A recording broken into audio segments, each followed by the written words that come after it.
कल एल्विश को लेकर पूछताछ की गई है और इसमें हमें आवश्यकता पड़ती है तो और भी पूछताछ के लिए उसको बुलाया जाएगा। पहले इसमें पुलिस की जांच को हम लोग मॉनिटर कर रहे हैं, आगे आवश्यकता पड़ने पर कार्रवाई की जाएगी।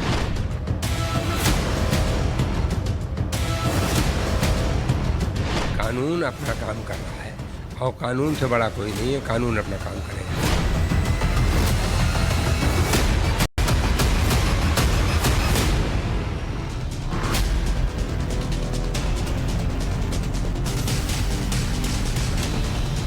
नमस्कार, टाइम्स नाउ नव भारत पर देश के सबसे पसंदीदा डिबेट शो राष्ट्रवाद में आपका स्वागत है। आपके साथ मैं हूं राकेश पांडे। राष्ट्रवाद यानी देश से बढ़कर कुछ नहीं। क्या एल्विश यादव के खिलाफ नोएडा पुलिस को पुख्ता सबूत मिल गए हैं? एल्विश ने पूछताछ में कितना सच बताया, कितना छिपाया? दरअसल पुलिस से नोटिस मिलने के बाद कल आधी रात एल्विश यादव नोएडा के सेक्टर 20 थाने पहुंचा। पुलिस ने आधी रात में एल्विश से करीब 2 घंटे तक पूछताछ की।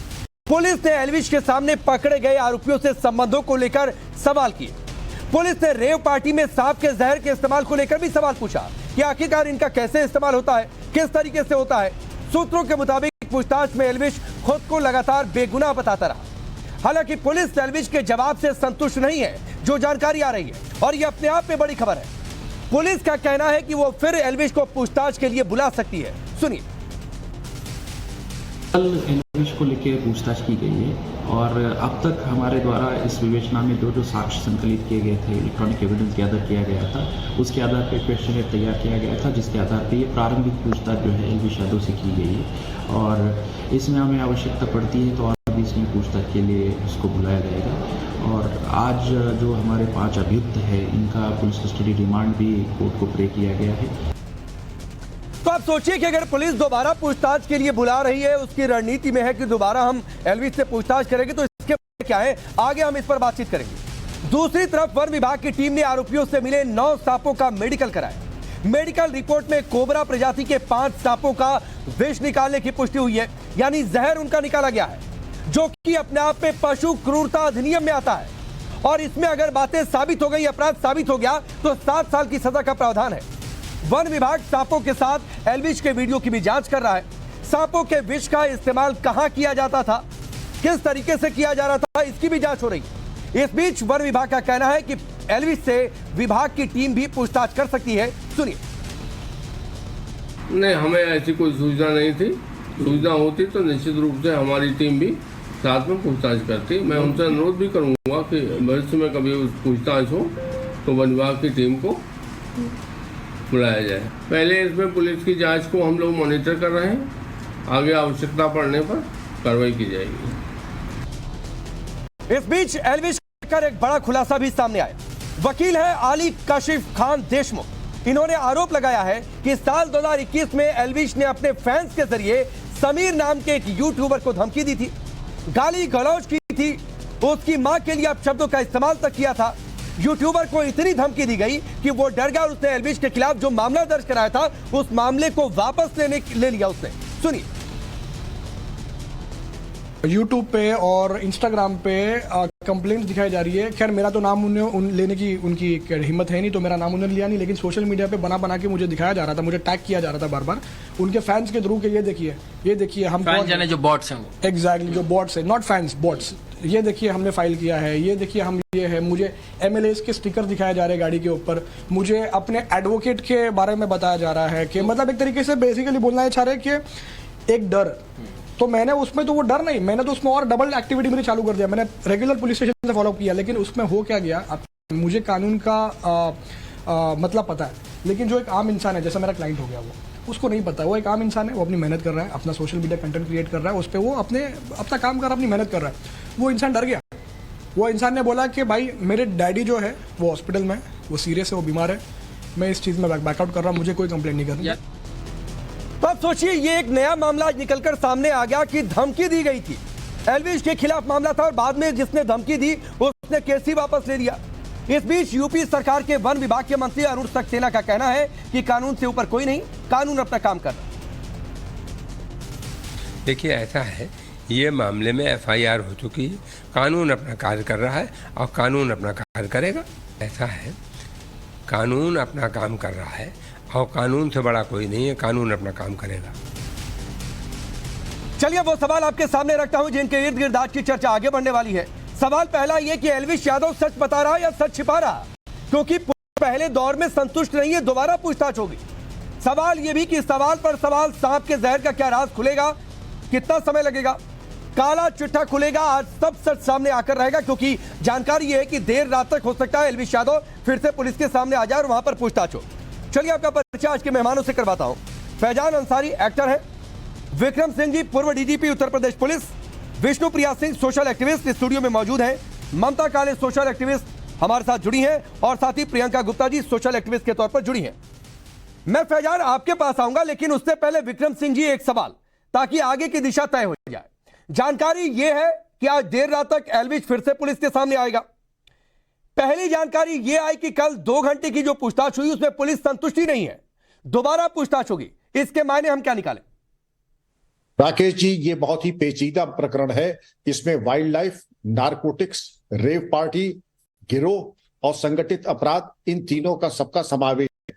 और ऐसी विवेचनाएं बहुत ही ज्यादा इलेबोरेट होती हैं और उसमें कई चरण में पूछताछ होती है और पूछताछ ही तक सीमित नहीं रहती है।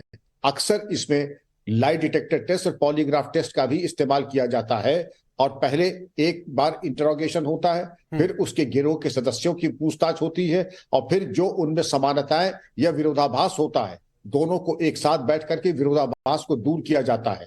तो इतना आसान नहीं है। ये कोई जेब कतरी या जेब पॉकेट मारी का मामला नहीं जिसकी कि एक बार कौन सा पर्स और किस व्यक्ति, इसमें इतनी पेचीदगियां हैं और तर्क के अंदर तय है, इसलिए कई बार कई चरणों में पूछताछ इसमें आवश्यक होगी। ठीक, एक चीज और बता दीजिए, फिर मैं फैजान के पास जाता हूं। जहर निकालने की पुष्टि हुई है, यह अपने आप में पशु क्रूरता अधिनियम में आता है। लोग तो अभी तक कह रहे थे ये सब मामला फर्जी का है, बनाया हुआ है, यानी जो लोग आए, ठीक है डेकॉय क्रिएट था, लेकिन जो लोग आए वो तो सांपों के जहर का इस्तेमाल कर रहे थे। ये बात साबित हो गई है। राकेश जी, जो फर्जी है, जरा एक बार मैं उनसे कहता हूं कि अगर इसको फर्जी बनाना होगा तो आपको बहुत लंबी एक पापड़ बेलने पड़ेंगे। सपेरों का इंतजाम करना पड़ेगा, सांप का इंतजाम करना पड़ेगा, रेव पार्टी के इश्तेहार बनाने पड़ेंगे, रेव पार्टी में लोगों को बुलाना पड़ेगा, बहुत धन का खर्चा होगा। और इतना ताना बाना बुनने के पीछे अभिप्राय और उद्देश्य क्या है?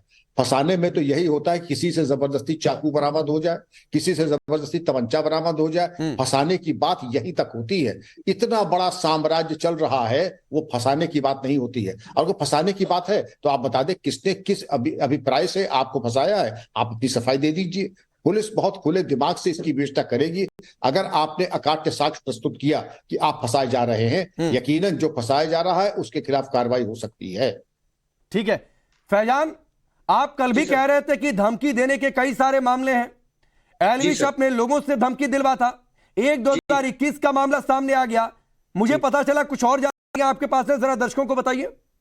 सर, मैंने जब एल्विश के लिए कंप्लेन, आपको मेरी आवाज आ रही है? बिल्कुल आ रही है। जब मैंने कंप्लेन एल्विश के लिए 2 दिन पहले करी, उसके बाद से सर मुझे इतनी धमकी आ रही है कि मैं क्या बताऊं। मेरे पास पूरी चैट्स हैं, मेरे पास कॉल्स हैं, गंदी गंदी गालियां बक रहे हैं और लिटरली ये भी वर्ड्स यूज करे गए हैं कि अगर कंप्लेन वापस नहीं करी तो तुम्हें गोली मार देंगे। लिटरली मैं रिपीट कर रहा हूँ सर, ये वर्ड्स यूज करे जा रहे हैं कि अगर कंप्लेंट वापस नहीं दी तो तुम्हें गोली मार दी जाएगी। नहीं, ये मैसेज किया गया है आपको फैजान? सर ये कॉल किया गया है, पहले मैसेज में गंदी गंदी बातें लिखी है, पूरी चैट आप तक थोड़ी देर में पहुंच जाएगी। सो मैंने मुंबई पुलिस से कम शिकायत कर दी है सर। एक और कंप्लेन आज एल्विश के लिए फाइल हो गई है, पूरा फाइल मेरे लॉयर के पास है, थोड़ी देर में वो सब बड़ा खुलासा भी हो जाएगा सर। और मैंने प्रोटेक्शन के लिए, अपनी सिक्योरिटी के लिए भी मुंबई पुलिस से सिक्योरिटी मांगी है सर।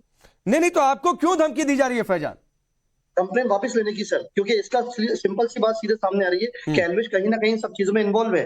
कंप्लेन वापस लूंगा तो उसकी लाइन पूरी क्लियर हो जाएगी, क्योंकि मुंबई में अभी कुछ भी नहीं है सर। हरियाणा, नोएडा और यहीं पे सर सब कुछ चल रहा है। बट अभी मुंबई में उसको मालूम बंदा है जो ज्यादा तेजी से आगे जा रहा है। अगर इसको रोकेंगे, कंप्लेन वापस लेंगे तो उसकी लाइंस पूरी क्लियर हो जाएंगी, क्योंकि उसका नेक्स्ट स्टेप मुंबई ये एंटरटेनमेंट है, बॉलीवुड है। ठीक है। सो वो लोग अभी ये चाह रहा है, मुझे बहुत धमकी आ रही है, लेकिन अभी मैं अपना काम करता रहूंगा सर। ठीक है फैजान, आपने बड़ी बात कही है। ममता काले, एक तो बात साफ है कि एल्विश को लेकर सब कुछ बहुत दूध की तरह तो साफ नहीं है, क्योंकि पहले एक वकील की बाइट हमने सुनवाई, फैजान हमारे साथ लाइव जुड़े हुए हैं, इनको धमकियां दी गई हैं, इन्होंने मुंबई पुलिस से सिक्योरिटी की मांग की है। तो अगर आप सही हैं, अगर कोई गलती आपकी नहीं है, तो धमकी देने की क्या जरूरत है? देखिए, बहुत बहुत धन्यवाद आपका राकेश जी। अब कुछ चीजों पर हम बात करते हैं। रिटोरिक तो बहुत हो गया, थोड़ा फैक्ट्स की बात करते हैं। मैं मिस्टर फैजान से कुछ चीजें पूछना चाहती हूँ, वो ये कि आपको धमकी क्या एल्विश यादव ने दी? एल्विश ने आपको फोन किया, ईमेल भेजी या आपको व्हाट्सएप मैसेजेस भेजे? Point number 1। पॉइंट नंबर 2, जहां तक एल्विश यादव की बात है, मैं आपको फिर बोल रही हूँ, आज दिन में आपके चैनल पर मैंने बोला था, ये मेरा बिलीफ है, और जो पूरा मामला मैंने देखा है उसके बाद ही मेरा ये बिलीफ बना है कि एल्विश यादव को किसी साजिश के तहत फंसाया जा रहा है। शुरू से अगर हम इवेंट्स को देखें सिलसिलेवार तरीके से, तो जहां पर भी ये पार्टी हो रही थी वहां पर एल्विश यादव था नहीं। पीएफए ने जिस ऑडियो साउंड को अपना एफआईआर का आधार बनाया है, उसमें कहीं पर भी ये नहीं बोला जा रहा है कि एल्विश ने सांप मंगवाए या जहर मंगवाया या हमने उसको जहर सप्लाई किया या वो जहर हमसे मंगवाया करता था। तो फिर वो ये जहर का सरगना कैसे हो गया, मुझे समझ में नहीं आया। तीसरी बात, डीसीपी साहब जो इस मामले को देख रहे हैं, उन्होंने स्वयं से मीडिया से मुखातिब होते हुए कहा था कि एफआईआर होने से कोई मुजरिम नहीं हो जाता है, पहले फैक्ट्स को चेक करेंगे। चौथी जरूरी बात, एल्विश यादव स्वयं कह रहा है, फैजान जी रुक जाइए, Faizan ji let me complete, I have not finished yet. ठीक है, चौथी बात, एल्विश स्वयं से ये बात बोल रहा है राकेश जी कि मैं पूरा जो इन्वेस्टिगेशन है उसमें कोऑपरेट करने को तैयार हूं, मैंने ऐसा कुछ नहीं किया है। देखिए, एक यूट्यूबर है जो मध्यम वर्गीय परिवार से आता है, बहुत मेहनत कर रहा है, मुझे नहीं मालूम उसको क्यों फंसाया जा रहा है, पर मैं ये बोलना चाहती हूँ कि दूसरे की लकीर छोटी करने से कुछ नहीं मिलता है, अपनी लकीर बड़ी कीजिए और अपना काम। ममता, आपकी सारी बातों का फैजान जवाब देंगे मुझे। ममता काले आपकी सारी बातों का फैजान जवाब देंगे। मध्यम वर्गीय परिवार से जरूर आए एल्विश, लेकिन अब मध्यम वर्गीय में नहीं रह गए, नंबर 1 बात। नंबर 2 बात है कि जिस तरीके से चीजें साफ आ गई, आप कह रही है कोई फंसा रहे, तो बता देती ना कि कौन फंसा रहा है, क्यों फंसा रहा है, फंसाने वाले का मोटिव क्या है? नहीं राकेश जी, मैं तो बता दूं कौन फंसा रहा है। आप ये बताओ कि एल्विश के खिलाफ एविडेंस क्या है? आप नहीं तो मैं क्या कह रहा हूं कि एविडेंस है, मैं तो कह रहा हूं, अरे मैंने इसीलिए पहला सवाल ममता काले विक्रम जी से पूछा कि अगर पुलिस ये कह रही है कि वो जवाब से संतुष्ट नहीं है और दोबारा पूछताछ होगी, तो इसका मायने मैं क्या निकालूं?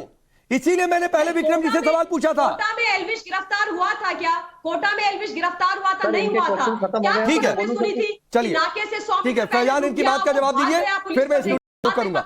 ठीक है, कि नॉर्मल कोल बाउंड स्टेट में उसको रोका गया, नॉर्मल लोगों से जैसे पूछताछ हो रही वैसे पूछताछ हुई, नोएडा पुलिस से बात करी, नोएडा। ठीक है ममता जी अब जवाब ले लीजिए। आपने फैजान से जितने सवाल किए उसका जवाब ले लीजिए, फिर मैं स्टूडियो में आता हूँ। मैम, मैं आपसे प्रैक्टिकल बात करता हूँ, आपके पास पूरी गलत इंफॉर्मेशन है। एल्विश यादव एक गुंडा इंसान है, और आप जो कह रही थी पहले भी कि इतनी कम उम्र में आगे जा रहा है, इतनी कम उम्र में जा रहा है, इतनी कम उम्र में आगे जाता तो 2021 में धारावी पुलिस स्टेशन में उसके अगेंस्ट एफआईआर नहीं होती। वहां भी सेम प्रकरण आया है, डराने धमकाने और मारने का, जो मेरे साथ अभी यहाँ आया है। उसका काम ही यही है। उसके वीडियोस आप देखिए, कोई डॉक्टर इंजीनियर के हाथ में आप देखेंगे नहीं कभी गन लेके वीडियोस बना रहा है अपने, या सांप को गले में डाल के करे हुए हैं। कहीं ना कहीं जो इंसान के माइंड में होता है वो उसके काम में दिखता है। मैम याद रखिए ये बात, जो आपके माइंड में है वो आपके एल्विश यादव ने धमकी दी क्या? फैजान, माय क्वेश्चन वाज कि क्या एल्विश ने आपको डायरेक्ट धमकी दी है? आप इसका जवाब दे दीजिए प्लीज। फैजान, आपको एल्विश यादव ने कॉल किया, क्या एल्विश ने? ममता जी आपने पूछा, उसका जवाब दे लीजिए। फैजान, ममता काले पूछ रही है कि क्या एल्विश यादव ने खुद फोन करके धमकी दी?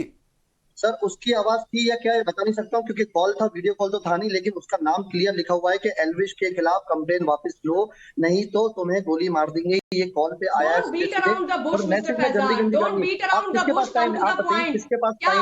किसके पास टाइम है आजकल कॉल करके इतना करे, बताइए आप। और कोई ठीक है, मैं आगे बढ़ता हूँ, आगे बढ़ता हूँ। ठीक, मैं आगे बढ़ता हूँ। होता है मैडम, आप क्या ममता काले जी फैजान मैं आगे बढ़ता हूँ। और कोई ममता काले जी, मैं नहीं कह रहा हूं कि एल्विश गलत या सही वो पुलिस तय करेगी, और मैं ये भी नहीं कह रहा हूं कि फैजान जो बातें कह रहे हैं कि एल्विश ने खुद फोन करके धमकी दी होगी, लेकिन आप ये समझिए कि कोई खुद फोन करके धमकी नहीं देता है। एग्जैक्टली ठीक है विष्णुप्रिया, ये बात 2021 और अब जो फैजान कह रहे हैं, फिर इससे पहले एक वकील ने बात कही थी। जी देखिए, मैं ममता जी से एक छोटी सी बात बोलना चाहूंगी। फैजान आ रहा हूं, समय दीजिए, मैं स्टूडियो में 2 मेहमान हैं, उनसे बात कर लूं, फिर आपके पास आता हूं। जी देखिए, मैं ममता जी से बस एक छोटी सी बात कहना चाहूंगी, वो इस चीज़ को एकदम लाइटली ना लें क्योंकि अगर धमकियां आई हैं वो भी जान की, तो आप समझिए एक इंसान की जान की कीमत बहुत होती है, ऐसे बिल्कुल भी लाइटली मत लीजिए। अगर उनके फैंस भी ये कर रहे हैं तो ये देखिए ये यहाँ पे बहुत बड़ी चीज है, इसको हम ऐसे लाइटली नहीं ले सकते। और दूसरी चीज ये कि देखिए मैम, बिना वजह तो कुछ होता नहीं है। जरूर डेफिनेटली अगर पुलिस भी क्वेश्चनिंग कर रही है, एल्विश यादव से कर रही है, तो डेफिनेटली उनके पास कुछ तो होगा ना, कि आप बिना आधार पे या बिना किसी चीज के किसी से क्वेश्चनिंग नहीं कर सकते। तीसरी बात ये कि अगर एल्विश यादव जी बिल्कुल सही है, देखिए मैं तो किसी पे दोषारोपण कर ही नहीं रही, मैं तो कह रही हूँ वो बिल्कुल सही है, तो इतनी प्रॉब्लम हो किस बात पे रही है? मुझे लगता है कि अगर वो एकदम सही है तो उन्हें नॉर्मली बात करनी चाहिए, जो सवाल है उनके जवाब देने चाहिए। लेकिन ये बिल्कुल भी सही नहीं है और इस पे बिल्कुल जांच होनी चाहिए कि यहाँ पे धमकियां अगर आ रही हैं मतलब कुछ चीजें तो हैं, और किसी की भी जान को धमकी देना ये नॉर्मल बात नहीं है। लेकिन विष्णुप्रिया, अब जो ममता काले कह रही है और जितना मैं समझा कि फैंस का बड़ा बेस है, हो सकता है उसमें से किसी ने कॉल कर दी होगी, इसका मतलब थोड़ा नहीं कि एल्विश यादव पर आरोप लगा दिया। देखिए सर, इसमें भी दो बातें हैं ना। आ रहा हूं फैजान, या तो वो फैंस हो सकते हैं, या तो वो फैंस अगर मैसेज करते तो जान मारने की धमकी नहीं देते सर। ये भाषा ही गुंडों की भाषा होती है, मैं सीधे सीधे बोलूंगी। ये कोई नॉर्मल फैंस तो बहुत दिल वाले होते हैं सर। ठीक है प्रियंका गुप्ता, इसका मतलब क्या मान लें जो फैजान कह रहे हैं या फिर जो विष्णुप्रिया कह रही हैं, सीधे एल्विश यादव की ओर से धमकी, उनके कहने पर धमकी? जब एल्विश यादव जी इतने बड़ी मुसीबत में अभी फंसे हुए हैं, जो कि फंसाया जा रहा है उनको, उस बीच धमकी देना ये बहुत बड़ी चीज है। उस बीच पॉसिबल ही नहीं है कि कोई बंदा फंसा हुआ है वो दूसरे को धमकी दे, तो ये तो बेबुनियाद बातें हैं। और अगर ऐसा है भी तो जांच पड़ताल में सामने आएंगी बातें। पुलिस जांच कर रही है और उनसे पूछताछ भी की गई है और टाइम से पहुंचे भी थे वो, और अपने सारे सवालों का जवाब उन्होंने दिया था।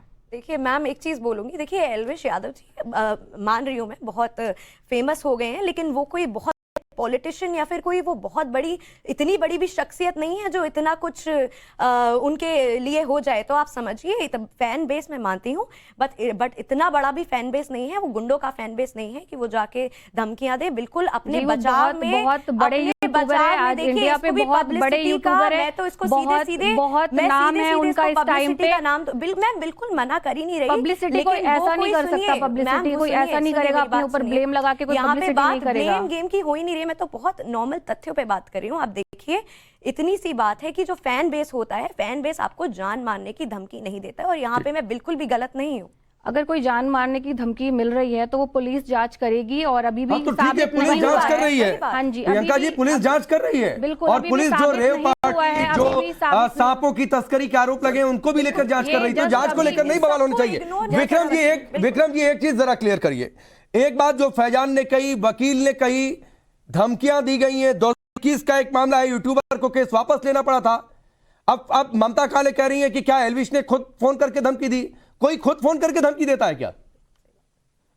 राकेश जी, सब चीजों को इन टोटलिटी अगर आप मूल्यांकन करें और आप ये देखें आपको जिंदगी में कितनी बार धमकी मिली है, मुझको 50 बार मिली है, और जो 50 बार धमकी मिली है आधी उसमें से गलत थी, लेकिन जो सही थी उसके पीछे या तो किसी और ने दी। आपने बिल्कुल सही कहा, स्वयं अगर किसी बाहुबली को देना हो वो बाहुबली फोन थोड़ी करेगा, बाहुबली के चमचे और उनके पिट्ठू फोन करेंगे या चिट्ठी भेजेंगे। वो ठीक है, फिर उनका इलाज भी बड़ा माकूल तरीके से हो गया। लेकिन अगर धमकी की शिकायतें आई हैं, ये अपने में पॉइंट नोट करने वाला है। हम अगर अपने YouTube में AK-47 लेके चला रहे हैं, माना कि वो डमी हो सकते हैं। हम अपनी जेब से पिस्तौल निकाल के चला रहे हैं, माना वो डमी हो सकती हैं। लेकिन आपके व्यक्तित्व के बारे में मुझे अच्छी जानकारी हो जाती है कि आप क्या चाहते हैं दिखाना, और आप क्या करने का साथ है, और अपनी क्या आप इमेज बना रहे हैं। इस तरीके के जो आप घोड़ा प्रदर्शन कर रहे हैं हथियार चलाने का और अपनी जेब से पिस्तौल निकालने का, मैं समझता हूं कि ठीक है युवा क्या क्या करते हैं, लेकिन धमकी का देना, पिस्तौल और AK-47 चलाने का स्वांग रचना, मैं स्वांगी कहूंगा, और सांप के बारे में आरोप आना और FIR में नामित आरोपी होना, ये अपने में एक चीज विक्रम जी, और फिर मैं फैजान आपके पास आ रहा हूं। जितने पुलिस ने सवाल पूछे वो लगातार हम स्क्रीन पर चला भी रहे हैं कि राहुल से संपर्क कैसे, कहां मुलाकात, सांप वेनम को लेकर बात हुई, जिस रेव पार्टी की बात सामने आई उसमें क्या भूमिका, तमाम 8-10 सवाल है जो हमें सूत्रों के हवाले से जानकारियां मिली कि सवाल एल्विश यादव से पूछे गए। लेकिन एल्विश यादव का खुद को बार बार बेगुनाह बताना, या तो इनके पास इस बात को लेकर कोई जानकारी नहीं, या फिर हम इसको कैसे इंटरप्रेट करें विक्रम जी? इसका इंटरप्रिटेशन तो केवल एक ही है कि अभी विवेचना प्राइमरी स्टेज में है, अभी जांच चल रही है, और इस मामले में इतनी पेचीदगियां हैं लाइफ एक्ट है, नारकोटिक्स है, रेव पार्टी है, लड़का रहने वाला है गुड़गांव का और विदेशी महिलाओं का आना, इसमें एक कोई बिंदु थोड़ी है। अगर इन्वेस्टिगेशन प्लान है, इन सब चीजों का समावेश होगा। और जो धमकी की बात फैजान ने बताई है, एक एक धमकी के बारे में तह तक जाना होगा, और धमकी दी तो उसके बारे में अभिप्राय क्या है। आपने अपने फैंस को रोकने के लिए कोई कोशिश की, या आपने और आग में घी डालने की कोशिश की और धमकी दो, ये सब चीज, इसका मूल्यांकन जरूर होगा विवेचना में। ठीक है, फैजान आप कुछ कह रहे थे? सर जी सर, मैं विक्रम सर की बात से भी सहमत हूँ और प्रिया मैम की बात से भी सहमत हूँ सर कि एल्विश यादव की कोई सर ऐसी फैन फॉलोइंग नहीं है। टू बी ऑनेस्ट, एक यूट्यूबर है और यूट्यूबर से हजारों लोग जुड़े रहते हैं। सो सर मुझे ये लगता है कि 2-3 हजार लोग उसके कांटेक्ट में ऐसे हैं जो उनसे बोल के वो कुछ भी कराता है। नहीं, मेरे लिए बोल देगा। फैजान आपकी सारी बातें ठीक हैं, लेकिन ये मत कहिए कि फैन बेस नहीं है। 7 मिलियन से ज्यादा लोग यूट्यूब पर हैं, इंस्टाग्राम पर, अलग अलग जगहों पर, तो फैन का एक बड़ा बेस ये मतलब है सर, मेरा कहने का मतलब ये है कि फैन किसी का कॉल करके धमकी नहीं दे सकता। अगर ये कोई बोल रहा है सर, मैं ये बात नहीं मान सकता सर। फैन के पास इतना टाइम नहीं है। फैन पसंद करते हैं गाली गोल के गोली मार देंगे, ये सर ये तो मैं मान ही नहीं सकता सर। कोई भी कहेगा ड्यू टू रिस्पेक्ट, ये मैं नहीं मान सकता। कोई फैन नहीं करता, कोई दोस्त, अपना दोस्त भी किसी को धमकी दे सकता है। अब ममता काले, एक सवाल बताइए, आप किसी को किसी आइकॉन के तौर पर पसंद करती होंगी, मैं भी करता हूंगा, तो क्या कोई किसी के लिए उठकर धमकी दे देगा क्या? बिल्कुल नहीं। राकेश जी, मैं आपको बताऊं, आप मीडिया में हैं, बड़े एंकर हैं, पत्रकार हैं। मैं एक छोटी मोटी बहुत ही नामाकूल सी सामाजिक कार्यकर्ता हूं, पॉलिटिकल एनालिस्ट हूं और बहुत मुद्दों पर मुखर होकर के अपना विषय रखती हूं। और आज आपके चैनल पे बड़ी जिम्मेदारी से बोल रही हूं कि मुझे भी बहुत धमकियां आती हैं, बहुत धमकियां आती हैं और लोगों के बिहाफ पर आती हैं। तो ये कह देना और ये नेशनल टेलीविजन पर बोल देना कि धमकियां लोगों के जो आसपास के चेले चपाटे या जो कोई चाहने वाले लोग होते हैं वो नहीं देते हैं, ये गलत है, ये गलत है। दूसरी जरूरी बात मैं ये बोलना चाहती हूँ राकेश जी कि जो FIR हुई है, मैंने दिन में भी बोला था आपके चैनल में, अब भी इन्वेस्टिगेशन होनी चाहिए और इन्वेस्टिगेशन हो भी रही है। लेकिन उस इन्वेस्टिगेशन से पहले ये बोल देना कि ये व्यक्ति गलत है, ये बहुत खतरनाक आदमी है, कौन बोल रहा है? ठीक नहीं है। गलत कौन बोल रहा है? राकेश जी, फैजान की अपनी राय होगी, विष्णुप्रिया की अपनी राय है, यहां से हम गलत करें क्या? हम तो सवाल पूछ रहे हैं कि एल्विश यादव सच बता रहा है या सच छिपा रहा है? सर एक बात बताइए। नहीं, मैंने तो राकेश ये नहीं बोला कि आप गलत बोल रहे हैं, मैंने तो ये नहीं बोला कि आप गलत बोल रहे हो। मैं भी अपना पॉइंट ऑफ व्यू रख रही हूँ, जैसे विष्णुप्रिया ने अपना पॉइंट ऑफ व्यू रखा। क्या आप मुझे अधिकार नहीं देंगे कि मैं? नहीं, बिल्कुल आपको अधिकार है। नहीं है, वही मैं बोल रही हूँ। जैसे विष्णुप्रिया ने ये बोला कि उन्होंने ये बोला कि भाई किसी क्या कहते हैं, किसी को ये बोल देना कि धमकियों को बहुत लाइटली नहीं लेना चाहिए। मैडम, मैं धमकियों को लाइटली नहीं ले रही हूँ, कभी नहीं लेती हूँ, मैं खुद इस चीज का शिकार रही हूँ। लेकिन किसी के जीवन को भी लाइटली नहीं लेना चाहिए। अगर किसी के जीवन पर इतनी बड़ी आपत्ति आई है तो समय दीजिए। ठीक है, पुलिस इन्वेस्टिगेशन ठीक है, थोड़ा सा समय की कमी, विष्णुप्रिया जल्दी अपनी बात रखिए, 20 सेकंड। छोटा सा आप मेरा जवाब सुन लीजिए। आपने बोला कि आप पॉलिटिकल एनालिस्ट की आपने बात करी, आपने धमकियों की बात करी, बट मैम आपको ये तो पता है ना, आपके ऊपर कभी इतने बड़े केसेस और ये सब तो नहीं होता है ना, इतना बड़ा इश्यू तो नहीं होता है ना कि हर जगह ये बहुत, देखिए ये बहुत गंभीर केस है आपकी मैम। 7 मिलियन से ऊपर फैन फॉलोइंग मिली है ना। देखिए इसका यूथ पे भी बहुत बड़ा असर पड़ रहा है, इसको हम बिल्कुल भी लाइटली नहीं ले सकते हैं। धमकियां अलग चीज है, लेकिन यहाँ पे क्या असर पड़ रहा है हमारे यूथ में, उसको बिल्कुल भी इग्नोर मत करिए मैम, बिल्कुल भी इग्नोर मत करिए। देखिए मैं आपकी बात से बिल्कुल, मैं तो कह रही हूँ आप बिल्कुल सही, बट आप ये चीजें गलत बोल रही है ना। देख वहाँ एल्विश यादव की बात हो रही है, यहाँ अगर आपकी और मेरी, यहाँ पे आपकी और मेरी, हम लोग किसी केस में नहीं फंसे, हमारा नाम नहीं आया है या फिर प्रॉपर इन्वेस्टिगेशन नहीं हुई है, हमें पूछताछ के लिए नहीं, आपको पूछताछ के लिए नहीं बुलाया जा रहा है मैम, आपको कहीं भी पूछताछ। ठीक, प्रियंका गुप्ता एक आखिरी बात, क्या एल्विश यादव सवालों के घेरे में है, इतना तो तय है? क्या ये माने कि ये उनके लिए सबसे मुश्किल समय है अभी तक, एक काउंटडाउन जो तय करेगा आगे उनका अब एक आइकॉन के तौर पर भविष्य? जी, जैसे कि सभी जानते हैं वो बहुत ही छोटे फैमिली से बिलोंग करते हैं और जैसे उनका बड़ा नाम होने लग गया तो वैसे ही दुश्मनों की कमी बिल्कुल नहीं है, उनके पास बहुत सारे दुश्मन हैं। अभी भी आप नेट पे सर्च कर सकते हो उनके बारे में, हर दूसरे दिन कुछ ना कुछ कि उन्होंने गमला चोरी कर ली। जो इतने बड़े यूट्यूबर है जो इतना पैसा कमाते हैं, एक गमला चोरी तो नहीं कर सकते, उसके ऊपर इतना विवाद हो रखा है नेट पे। तो ये बातें सारे बेबुनियाद हैं और पुलिस जांच कर रही है, आगे जो भी सच्चाई है वो सामने आएंगी। भगवान नहीं है लेकिन बट उनके फैन फॉलोइंग बहुत है, वक्त की कमी है। अभी देखिए देर रात तक जानकारी है कि एल्विश यादव फिर से पुलिस के सामने जाए, वहां पर पूछताछ हो, जानकारियां सामने आएंगी, आपके सामने रखेंगे। लेकिन यह तय है कि एल्विश यादव सवालों के घेरे में है और उन्हें पुलिस के सवालों का जवाब देना होगा, वो दे भी रहे हैं और पुलिस तय करेगी कि ये साजिश है, एल्विश को फंसाया गया या फिर सच क्या है। आप सबका बहुत बहुत शुक्रिया। रुकेंगे ब्रेक के लिए।